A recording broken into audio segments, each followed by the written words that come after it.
말씀은 구약성경 시편 2편 말씀입니다. 페이지 수로 805페이지입니다. 제가 한 절, 여러분들이 한 절 교독하여서 읽도록 하겠습니다. 어찌하여 이방 나라들이 분노하며 민족들이 헛된 일을 꾸미는가? 세상에 군왕들이 나서며 만원들이 서로 여호와와 그의 기름부은 자를 대적하며 우리가 그들의 맨 것을 끊고 그의 결박을 벗어버리자 하는도다. 그들의 귀신이가 웃으시며 주께서 그들을 배우시리로다. 그때 분을 바라며 진노하사 그들을 놀라게 하여 이르시기를 내 거룩한 산 시온에 세웠다 하시리로다. 내가 여호와의 명령을 전하노라. 여호와께서 내게 이르시되 너는 내 아들이라. 오늘날 내가 너를 낳았도다. 내게 구하라. 내가 이방 나라를 내 유업으로 주리니 내 소유가 땅끝까지 이르리로다. 내가 철장으로 그들을 깨트리며 질그릇같이 부수리라 하시도다. 그런지 그런지라 너희는 지혜를 얻으며 세상에 재판받으라. 너희는 교훈을 받을지어다. 여호와를 경외함으로 섬기고 떨며 즐거워할지어다. 그의 아들에게 입맞추라. 그렇지 아니하면 진노하심으로 너희가 길에서 망하리니 그의 진노가 획파하시리라. 여호와께 피하는 모든 사람은 다 보리이다. 아멘. 이 시간 기도하도록 하겠습니다. 할렐루야. 하나님 참으로 감사합니다. 우리가 이 시간 말씀을 나누기를 원합니다. 말씀 가운데 하나님 함께 하시고 말씀하시고 우리가 깨닫게 하시며 하나님의 사람으로 더욱더 나아가는 귀하고 복된 은혜의 시간 될 수 있도록 주장하시고 성령님 함께하여 주시옵소서. 감사드리며 예수님의 이름으로 기도드립니다. 아멘. 며칠 전에 함께 일했던 친구에게 전화가 옵니다. 한 10년 전에 일했던 친구인 것 같아요. 이 친구가 전화가 이제 간간히 잘 오는데 참 고마운 친구인데 그 친구가 이제 재미나게 이런저런 대화를 합니다. 그러다가 제가 갑자기 불현듯 생각나는 게 이 친구가 작년에 일산 쪽에 아파트를 샀거든요. 34평 아파트를 샀는데 제가 그런 얘기를 합니다. 야, 너 좋겠다. 그러니까 이 친구가 왜? 너 작년에 아파트 샀는데 집값이 많이 올랐을 것 같아. 그러니까 이 친구가 이렇게 얘기합니다. 야, 그 집이 내 집이냐? 은행 집이지? 그러면서 야, 나도 은행 집일지언정 서울 경기에 내 집으로 된 내 이름으로 된 내가 살 수 있는 아파트나 집이 한 채 있으면 좋겠다라고 얘기를 합니다. 그러자 이 친구가 이런 얘기를 해요. 야, 우리에겐 희망이 있잖아. 이런 도전적인 얘기를 하더라고요. 야, 우리에게 희망이 있어? 그래가지고 여러분 질문 한번 드릴게요. 여기서 말하는 희망이 뭐였을까요? 이 친구가 말하는 희망. 지민이 하나님 지민이 5달란트 줄게. 근데 땡이야. 또 차성주 1. 아, 성주도 5달란트 줄게요. 주원이 믿음. 와, 5달란트. 차여주. 어? 아, 그쵸. 전생도 제주도에 은행으로 된 집이 하나 있죠. 네. 효주도 어쨌든 5달란트 줄게요. 차오주도요? 뭐요? 아무튼 유나도 그 전생에 5달란트 줄게요. 자, 아무튼 중요한 건 이 친구가 뭐라고 말했냐, 여러분. 우리 집사님은 아실 것 같아. 야, 우리에겐 로또가 있어. 아, 나 그거 생각나. 아, 그거 생각했으면 10달란트였는데. 아, 아무튼 여러분 이 친구가 이러는데, 야, 우리에겐 로또가 있어. 희망이 있잖아. 매일같이 사는 거야. 이렇게 얘기를 합니다. 그래서 제가 참 우스갯소리지만, 그래, 맞다. 우리에겐 로또가 있구나. 이러면서 막 웃으면서 통화를 했던 기억이 있습니다. 참, 요즘 시대를 살아가면서 금수저로 태어나가지고 부모에게 물려받고 집안을 통해서 뭔가 재산이 축적되어 있지 않으면 정말 힘들어가는, 뭔가 부를 가지고 살아가기 힘든 시대가 아닌가 싶어요. 그런데 이게 바로 뭐냐면 유물론적인 세상의 시선에서 비롯된 것입니다. 뭐라고요? 유물론. 돈이면 모든 것이 다 된다. 돈이면 내 건강도 살 수 있고, 돈이면 내 행복도 살 수 있고, 돈이면 내 권력도 살 수 있고, 돈이면 내가 모든 것을 할 수 있다라는 유물론적인 시각에서 이 모든 것들을 보고 있다라는 거죠. 여러분, 돈이 세상을 통치하고 돈이 세상을 이끌어간다라는 게 유물론이에요. 그런데 저는 우리의 시선이 이 세상의 물질인 돈이 아니라 바로 하나님으로부터 시작되어야 함을 강조하고 싶습니다. 아멘. 여러분, 그럼 질문 한번 더 던져볼게요. 성경은 누구를 위해서 쓰여진 책일까요? 성경, 차성주? 모두 틀렸어요. 여러분, 질문을 다시 한번 바꿔보겠습니다. 제가 전에 말씀 중에 일반 계시와 특별 계시가 있습니다 라고 말씀을 드렸어요. 일반 계시와 특별 계시를 구분하실 수가 있나요? 어렵죠? 자, 여러분 쉽게 말씀드릴게요. 일반 계시는 무엇이냐? 일반인에게도 허락된 계시가 일반 계시예요. 일반인에게도. 특별 계시는 뭘까요? 차성주 어린이. 사도들이 받은 계시인가? 아니요, 틀려요. 특별 계시는요, 특별한 사람에게만 주어진 게 특별 계시예요. 알겠습니까? 자, 그러면 주원님 뭐요? 저도 메모리. 궁금한 게 있다고? 그거 말하려서 진작 말하지. 손을 높이 들었어야 돼. 봐봐, 내가 빼기 전에. 주원이 3달한테 억울하지 않지? 자, 아무튼 중요한 건 일반인에게도 주어진 것이 일반 계시고 특별한 사람에게만 주어진 것이 특별 계시예요.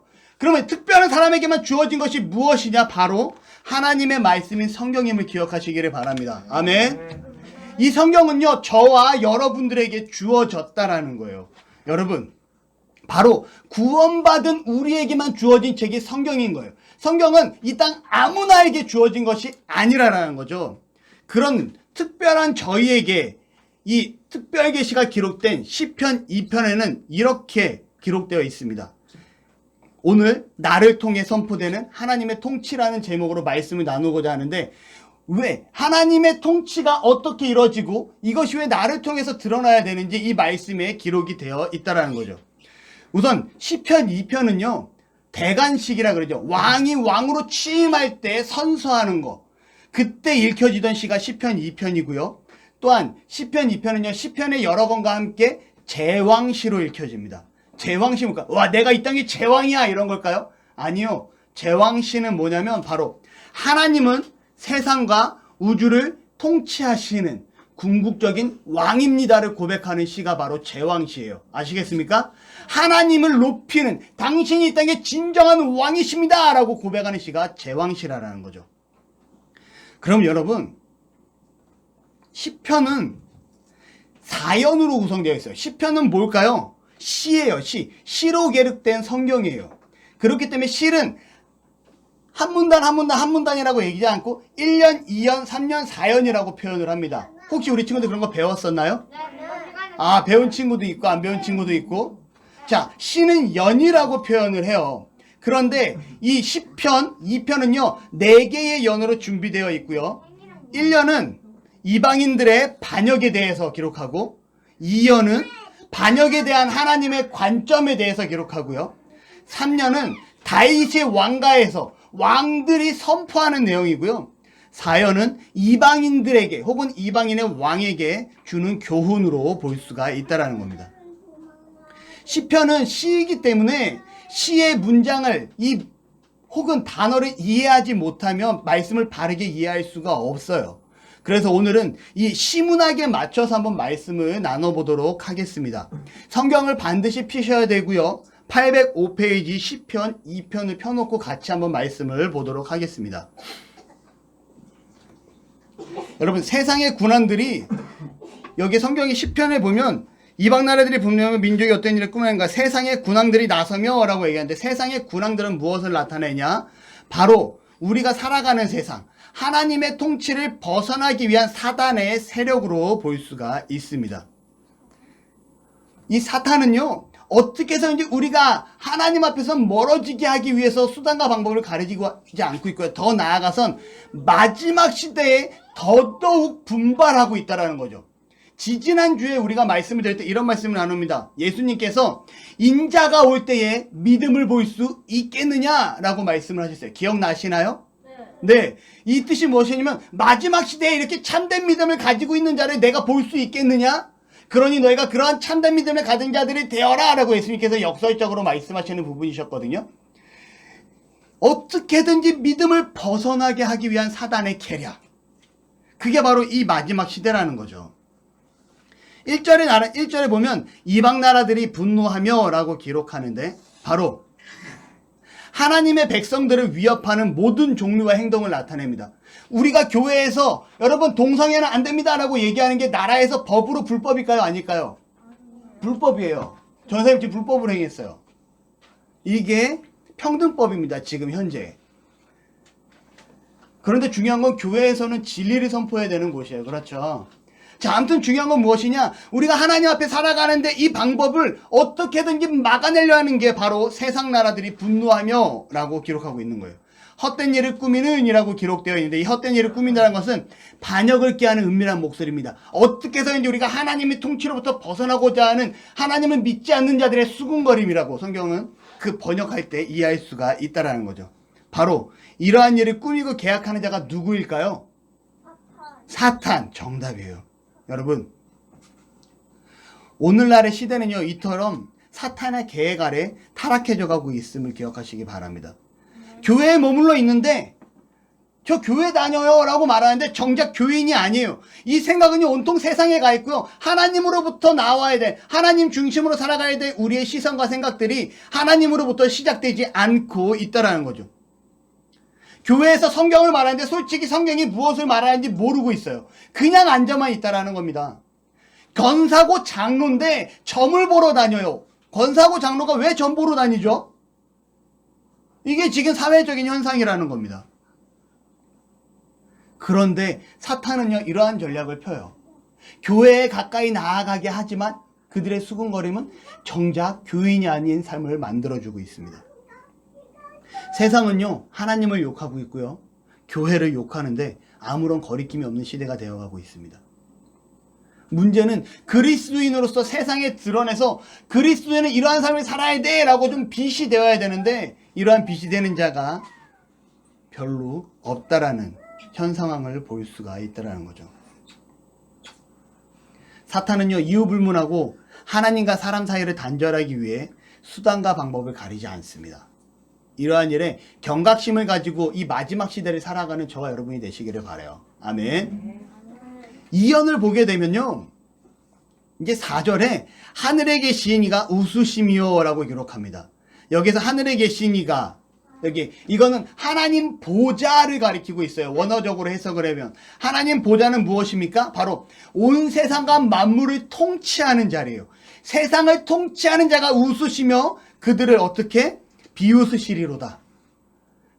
이들이 세상적으로 나아가는 사탄과 하나님을 벗어나려는 자들이 아무리 뛰어난 계략과 전략으로 하나님의 통치를 벗어나려 해도 그들의 행동에는 의미가 없다라는 거예요. 왜요? 하나님이 온 세상을 통치하는 통치자인데 그들이 아무리 노력해봤자 하나님 안에 머물러 있을 수밖에 없다라는 거죠. 5절은요, 진노하사 그들을 놀라게 하여 이르시기를 이라고 기록하는데, 무슨 말이냐면 하나님의 자그마한 행하심 하나에도 너희들이 두려워하고 떨리게 할 수 있는, 너희들이 하나님 앞에 어떻게 주체하지 못할 정도로 두려움에 떨게 할 수 있다라는 그러한 내용이고요. 6절은 나의 왕을 거룩한 산 시온에 세우셨다라고 기록합니다. 무엇이냐면 하나님께서 왕을 세우셨다라고 하는데, 이는 이스라엘의 왕 다윗의 왕가, 다윗의 왕가 누군가요? 다윗, 솔로몬 이후로 쭉 이어지는 다윗의 후손들 일 수도 있고요, 아니면 앞으로 신약시대에 오실 만왕의 왕으로 오시는 예수 그리스도를 나타내기도 합니다. 더 나아가서는 이 타락한 마지막의 시대를 살아가고 있는 저와 여러분으로도 해석할 수 있다라는 거죠. 그가 어떻게 우리를 거룩한 산 시온에 세웠다라고 얘기합니다. 여러분, 세상이 아무리 타락하고 하나님을 떠나도 여전히 우리가 하나님 안에 머물러 있을 수 있음을 기억하시기를 바랍니다. 아멘. 그들이 아무리 하나님을 도망가려 할지라도 그들도 또한 하나님 안에 머물러 있는 자들이에요. 하나님이 세상을 창조하셨고 하나님이 세상을 이끌어가 주시는 만왕의 통치자이심을 기억하시기를 바랍니다. 서구사회에서 중세시대에서 근대화로 넘어오는 14, 15, 16세기, 지금은 몇 세기일까요? 21세기. 3달란트 줄게요. 21세기예요. 지금은요. 전도사님은 20세기를 살았던 사람이야. 우리 엄마 아빠들도 20세기, 우리 친구들은 다 21세기를 살고 있죠. 우주도 3달란트 줄게요. 말했었어요. 네? 성주도 말했었어요. 잘 안 들렸어요. 많이 받았지? 3달란트 줄게. 자, 쟁취하는 자, 두드려라, 두들기라, 찾으라, 두들기라, 찾으라 하잖아요. 자, 아무튼 중요한 건 중세시대에서 근현대사로 넘어오는 과정에 하나님 중심 신본주의 시대에서 인본주의, 인간 중심의 시대로 바뀌게 됩니다. 이걸 가리켜서 르네상스 운동이다라고 얘기를 해요. 더 크면 배울 거예요. 그리고 이 르네상스 운동이라는데 이 르네상스의 기본 핵심은 인본주의예요. 인간이 삶의 중심이고 인간이 세상의 중심이다. 그러다 보니까 사람들이 시간이 지나면서 신은 없다라고 외치기 시작을 하고요. 좀 더 지나자 훗날 니체라는 철학자는 신은 죽었다라고도 얘기를 하기 시작을 합니다. 그런데 여러분 재미난 사실은 신은 죽었다라고 얘기하고 신은 없다라고 얘기하는 이 시기에 금속활자가 개발돼요. 그들에 의해서 문해혁명이 시작됩니다. 르네상스는 문해혁명이고 문해혁명은 인본주의예요. 그런데 이 문해혁명이 시작되면서 사람들이 책을 가까이 볼 수 있기 시작이 됩니다. 책을 볼 수 있게 되자 이점이 있어요. 무엇이 나타나기 시작을 하냐? 그동안에는 책을 손으로 다 썼다면 이제는 찍어내는 거예요. 근데 무엇이 찍어낼 수 있을까요? 성경을 찍어낼 수 있다라는 거죠. 성경을 찍어내기 시작을 하자 사람들이 이제 무엇을 보기 시작을 합니까? 성경을 보기 시작을 합니다. 재미난 거죠. 인본주의가 시작돼서 금속활자가 개발된 금속활자로 사람들이 하나님은 죽었다라고 얘기하기 시작을 하는 지식이 뛰어져가는 그 시기에 성경이 다시 그를 통해서 재보급되기 시작을 하고 사람들이 성경을 통해서 아 신앙은 이거고 하나님은 이거고 말씀은 이거구나라고 깨닫기 시작을 해요. 그래서 나타나는 게 무엇인지 아십니까? 종교개혁이 시작이 돼요. 그래서 그 종교개혁을 통해 오늘날 우리의 개신교가 우리가 이렇게 예배할 수 있는 공간이 준비되게 됩니다. 세상은요, 우리가 하나님 중심에서 인간 중심으로 승리했어 라고 말할지 모르겠지만 그 안에서 하나님은 성경이 보급되게 하고 수많은 사람들이 복음을 읽고 쓰고 나눌 수 있는 기회를 허락해 주시고 오늘날 교회를 허락해 주셨다는 거예요. 통치하시는 하나님이심을 우리가 말씀을 통해 역사를 통해 볼 수가 있습니다. 아멘. 추가로 하나 더 말씀드릴까요? 예수님이 BC 4세기에 태어났다라고 얘기를 합니다. 자, 예수님이 BC 4세기경에 태어나셨는데 이 시기가 어떤 시기인지 아십니까? 주원이 400년 때 성주 아무것도 없는 아니요. 이 시대는요 역사상 가장 막강한 권력을 가졌던 국가가 있어요. 어느 나라일까요? 오달란트. 야 지민이 오늘 많이 가져간다. 여러분 로마예요. 로마. 역사상 가장 많은 영토와 이 모든 것을 가졌던 나라 로마요. 예수님이 살던 그 시기에 태어났던 그 시기가 로마가 전 세계를 점령합니다. 전쟁이 있을까요 없을까요? 없어요. 전쟁이 없죠. 왜요? 로마가 다 통일해 버렸는데 로마를 통해서는 모든 것이 해결되는 거예요. 그래서 이스라엘의 당시 분봉왕이 가 있었고요. 로마의 통치자가 이스라엘에 있었던 거예요. 로마에서 파송한 재판관이 그 안에 있었다라는 거죠. 아시겠습니까? 그런데 여러분 제가 이 말씀을 왜 하냐면 로마가 전 세계를 평정하자 이처럼 평화롭고 부드러운 시기 어떠한 전쟁도 없고 어떠한 시기도 없고 문제가 없던 시기가 바로 이 당시 예수님이 태어날 당시의 시기였다라는 거예요. 이걸 왜 중요하게 말씀드리냐 여러분 한번 생각해보시고 오늘날 산꼭대기에서 막 누군가 복음을 막 전합니다. 사람들이 막 1000명, 2000명, 3000명, 4000명, 5000명 우르르 몰려가서 막 말씀을 들어요. 말이 돼요 안 돼요? 안 돼요. 들판에 막 거의 2, 3만 명이 모여가지고 막 말씀 듣고 오병이어 기적으로 음식 까먹고 막 합니다. 돼요 안 돼요? 요즘 시대는 위험하고 불안하고 안전하지 않은 시기 때문에 안 돼요. 그 당시에는 로마가 세상을 점령하고 통일시켜놨기 때문에 이게 가능했던 시기였다라는 거예요. 그러니 예수님이 복음을 전하는데 이 복음 전파가 수월했을까요 안 수월했을까요? 하나님은요 로마라는 나라를 선택해서 전 세계를 점령하게 하셨고요. 로마는 우리가 세상을 점령하고 우리가 세상의 중심이야 우리가 통치자야 라고 얘기했겠지만 하나님은 그 나라의 권력을 이용해서 복음이 전 세계에 퍼지도록 만들어 주셨습니다. 누가 다스리고 있나요? 하나님이 다스리고 계신 세상임을 기억하시는 저 여러분이 되시길 바라요. 아멘. 3년으로 돌아와서 3년은요 다윗 왕가의 선포예요. 왕이 된 자들이 다윗과 솔로몬과 이런 왕이 된 자들이 세상의 왕들을 향해서 하는 내용입니다. 7절에 너는 내 아들이라 라고 기록하는데 바로 하나님으로부터 통치권을 부여받은 왕을 나타내고요. 앞으로 오실 예수님을 나타내기도 합니다. 8절은 내게 구하라 라고 하는데요. 구하는 것은 당시 왕의 특권이에요. 그냥 일반 성도들은 하나님 앞에 구하지 못해요. 우리는요 하나님 앞에 기도하죠. 하나님 앞에 마음껏 구할 수 있어요. 그렇죠? 아까 성교린이가 이렇게 기도합니다. 코로나 빨리 끝나게 해달라고 기도합니다. 다음 주에도 건강하게 모일 수 있게 해달라고 기도를 합니다. 이게 바로 하나님께 우리가 구하는 모습이에요.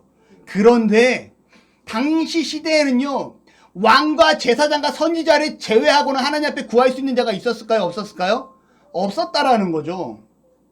오로지 그런 하나님으로부터 선택받은 자들만이 하나님께 구할 수 있는 특권을 누립니다. 여러분, 이 특권은요, 신약시대에 와서 예수님께서도 하나님 앞에 기도하는 모습을 보여주시고, 더 나아가 오늘날의 시대를 살아가는 저와 여러분의 특권이신 줄을 믿으시기 바랍니다. 아멘. 기도하는 자가 되셔야 돼요. 그리고 내 소유가 땅끝까지 이르리로다 라고 기록합니다. 무슨 말이냐? 우리는요, 하나님의 자녀로서 상속자의 명분을 갖게 돼요. 제가 돈이 많습니다. 제가 원하면 제가 죽을 때 제 돈을 누구한테 줄까요? 효주, 성주, 우주한테 줄 수 있는 거예요. 이게 바로 상속자라는 거예요. 아까 제가 처음에 말했던 금수저와 같은 표현이 여기에 포함되지 않을까 싶어요. 그런데 우리가 누구의 상속자가 되냐? 하나님의 상속자가 되었음을 기억하시기를 바랍니다. 아멘. 이 말은 즉 하나님께서 내가 너에게 아낌없이 내 모든 것을 허락해 주겠노라 라는 내용이에요. 여러분, 받아 누리는 은혜가 있기를 바랍니다. 이미 하나님은 우리에게 주고 계시고요, 주시기 위해서 노력하고 계신데 우리가 받을 준비가 되지 아니했으니 받지 못하고 있다라는 거죠. 9절은요, 철장으로 질그릇같이 부순다 라고 하는데, 당시 이 철장은 창과 같은 거고요. 질그릇은 무엇이냐면 당시의 대관식 때, 고대 사회의 대관식, 왕으로 임명받을 때 질그릇에 각 나라의 왕들의 이름을 적어놨다라고 합니다. 질그릇. 그리고 이 그릇을 깨트려 버려요. 왜요? 내가 너보다 높은 자리에 있는 권력 있는 자라는 걸 드러내기 위함이었다라는 거죠. 고대의 왕들의 의식 중에 하나였습니다. 여러분,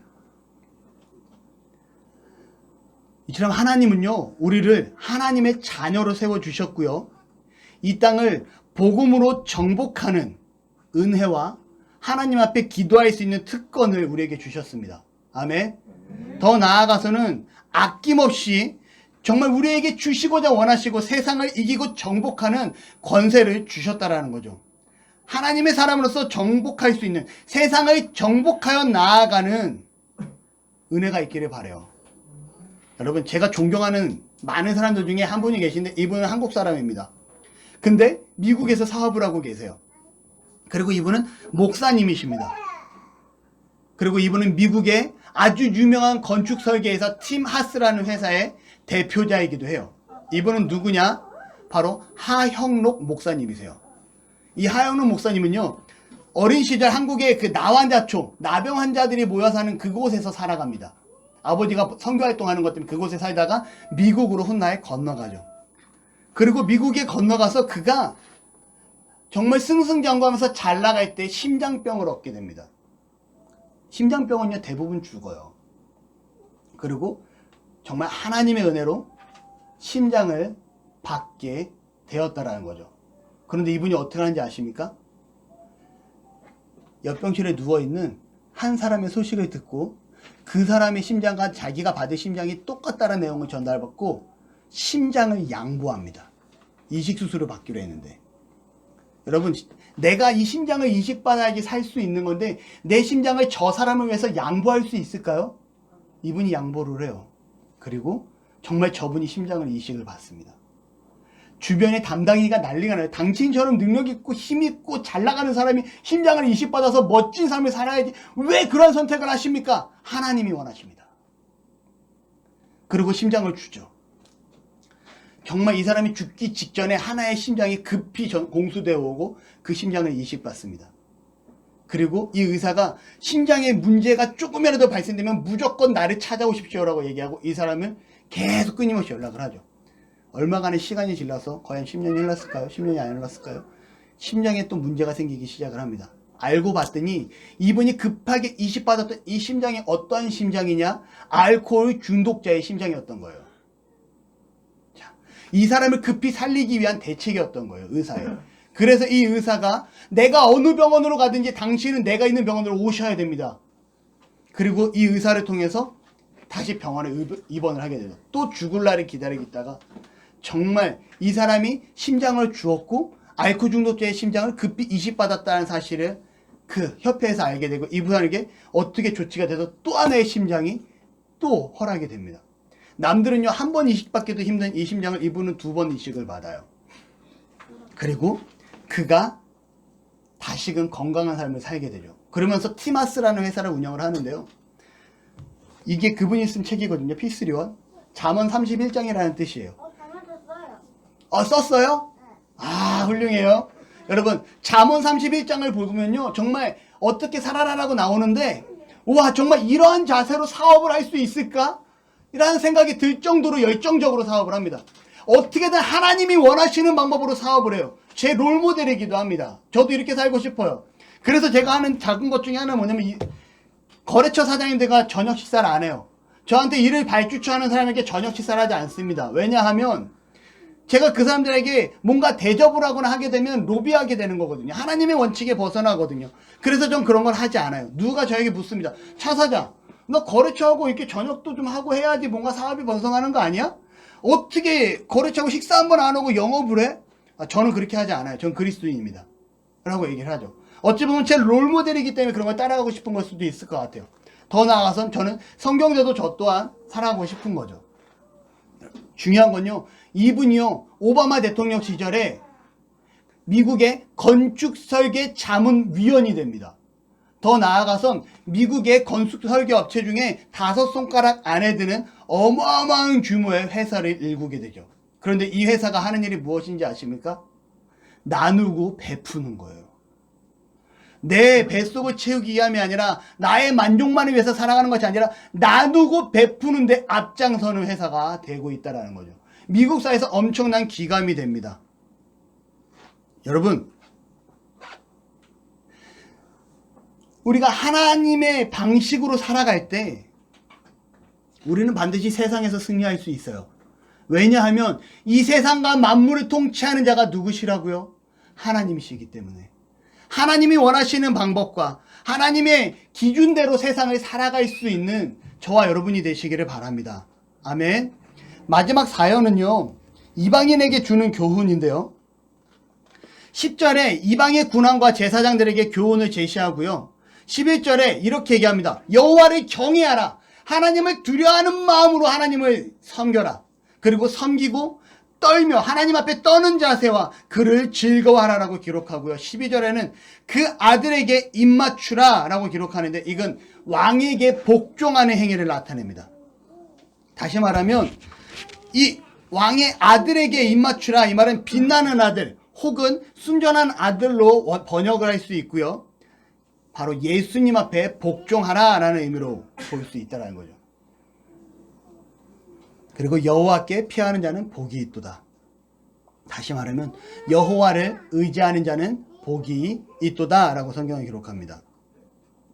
저와 여러분이 바로 세상을 향해서 이 교훈을 선포하는 자가 되시기를 바라요. 하나님의 사람으로 살아갈 때 어떠한 축복을 받게 되고 누리게 되는지 세상의 샘플로서 보여주는 은혜가 있기를 바랍니다. 우리는 세상에 나가서 하나님의 통치 안에서 살아가는 자가 어떠한 삶의 복과 은혜를 누리는지 세상 가운데 보여주는 샘플이 되어야 되는 거예요. 하나님을 의지하면서 살았더니 하나님을 중심으로 살았더니 하나님의 것을 먼저 구하면서 살았더니 온전히 하나님만 바라봤더니 복을 받았습니다. 아, 네가 그렇게 사니 그러한 복을 받는구나 라고 우리가 세상 가운데 드러나야 된다는 거죠. 그렇기 위해서는 알고만 있지 말고 행하는 자가 되시기를 바랍니다. 세상에 나가 세상의 기준으로 살아가는 것이 아니라 로또가 되기를 기대하는 것이 아니라 금수저로 태어나지 아니한 것을 아쉬워하는 것이 아니라 하나님의 사람으로서 내가 하나님을 의지했더니 하나님의 통치 안에 머물렀더니 하나님의 법대로 살아갔더니 내가 이러한 복을 받았습니다. 티마스 목사님처럼 바울처럼 베드로처럼 그런 신앙의 유명한 인물들처럼 제가 하나님의 복을 받아 누렸습니다 라고 고백하는 자가 되기를 바라요. 그들이 특별해서가 아닙니다. 하나님의 말씀대로 나아갔기 때문에 하나님이 원하시는 대로 살아갔기 때문에 그러한 복을 받아 누리신 줄로 믿습니다. 아멘. 오늘 말씀 제목이 나를 통해 선포되는 하나님의 통치예요. 여러분, 이 제목처럼 이 타락한 마지막 시대를 살아가는 저와 여러분이 하나님 중심으로 살아감을 통해 이 세상의 주인 되시고 통치자 되시는 하나님을 온전히 드러내는 축복의 사람이 되는 은혜가 있기를 축원합니다. 아멘. 기도하겠습니다. 하나님 감사합니다. 우리를 사랑하시고 이렇게 하나님 전에 불러 예배하며 말씀을 나누게 하시니 감사합니다. 나를 통해 선포되는 하나님의 통치, 세상의 만물의 주인 되시고 정말 이 세상을 이끌어 가시는 하나님을 우리가 하나님 앞에 순종하는 삶을 통하여 하나님 중심으로 사는 삶을 통하여 세상에 선포하고 세상에 드러낼 수 있도록 하나님을 만방에 알릴 수 있도록 축복하시고 함께하여 주시며 우리가 그에 맞게 행하며 생각하며 나아가는 은혜가 있도록 주장하여 주시옵소서. 감사드리며 예수님의 이름으로 기도드립니다. 아멘.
당신은 하나님의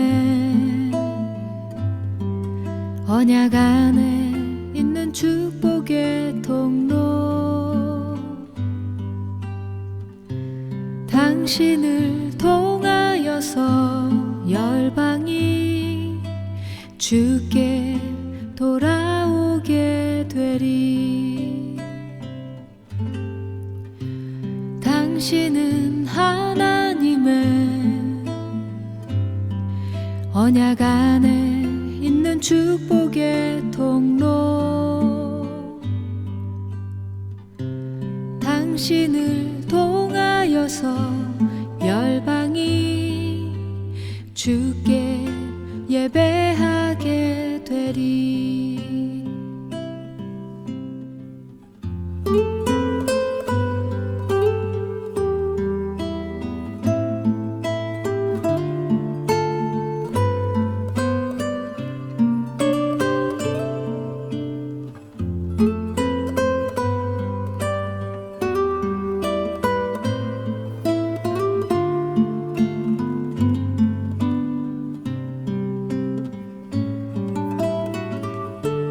당신은 하나님의 언약 안에 있는 축복의 통로, 당신을 통하여서 열방이 주께 돌아오게 되리. 당신은 언약 안에 있는 축복의 통로, 당신을 통하여서 열방이 주께 예배하게 되리. 당신을 통하여서 열방이 주께 돌아